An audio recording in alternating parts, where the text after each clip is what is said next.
All right, so here's the bulb. This is a 3.1 or 3-inch from Michaels. Where is it at? 3.1. And this one comes with a gold top. All we're gonna do, and I got this screw, is remount the top just a little bit so it has a little bit bigger of an opening. My favorite tool to do that is a Phillips head screwdriver. So anyways, here's the top. Now, I got these off of Amazon. I've been using these for 2 years. I gave up on the paint. Is paint cheaper? Yes.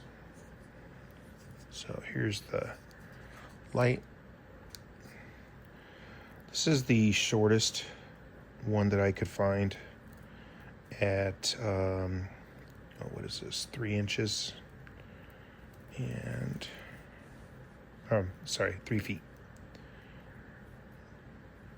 Still thinking of the size of the bulb.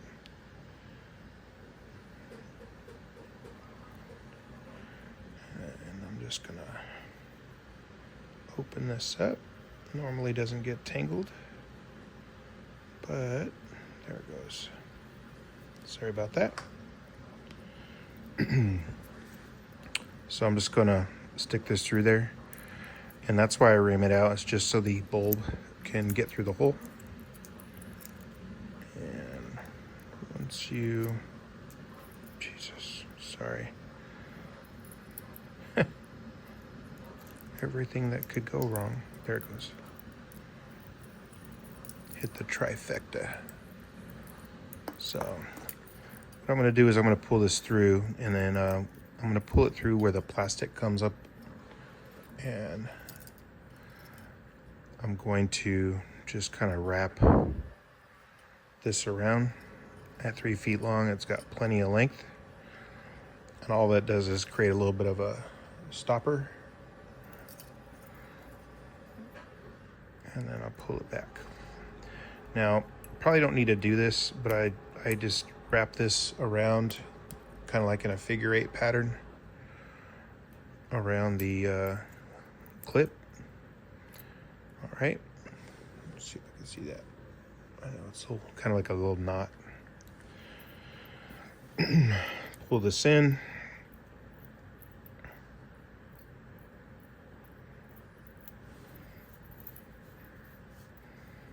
It kind of spools up inside there. It doesn't. I've never had it just, pull to one side or anything.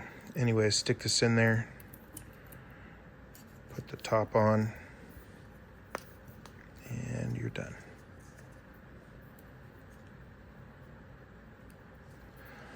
I like this because it's easy to switch on and off.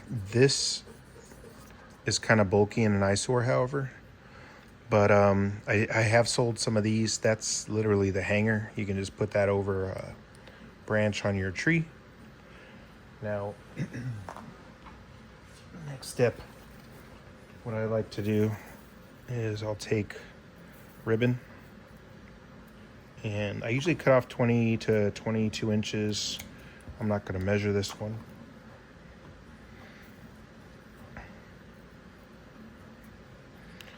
Now I'm going to thread this through the hole. Now I could really, anybody who's good at tying knots and stuff, holler at me if you can figure out a nice, pretty way.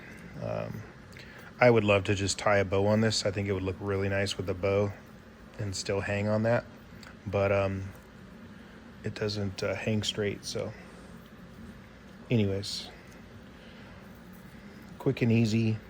I'm just going to wrap this around the wire, usually 3 or 4 times. 1, 2, 3. And I just wrap it till I get to the top. 4. Let's go one more. 5. This is a little bit thinner. So see how I've got one of the wires hidden. So that was 5. So I'm going to do 1, 2, 3,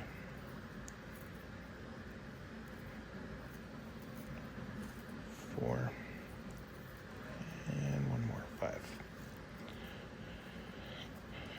Now you could just tie that.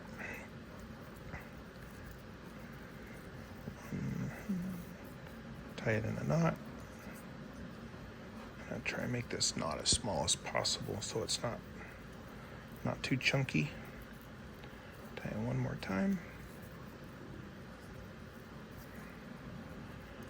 Again, I want to come up with just a little bit nicer, but you can do whatever you want with that.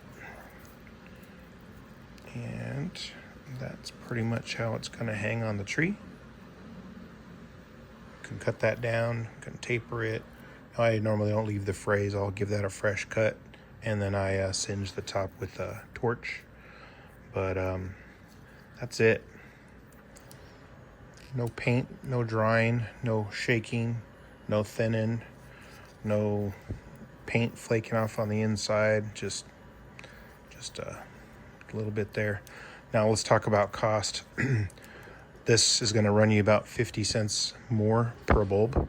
That is a lot compared to the price of paint and the price of ribbon. The only thing I can say there is that labor is the most expensive. So that is completely done. I've taken minutes to shake the paint around, not having the right viscosity, and then waiting for it to dry. I've gotten paint over my bulb and ruined it. I've tried spray paint, I've tried acrylic, but that is my my workaround.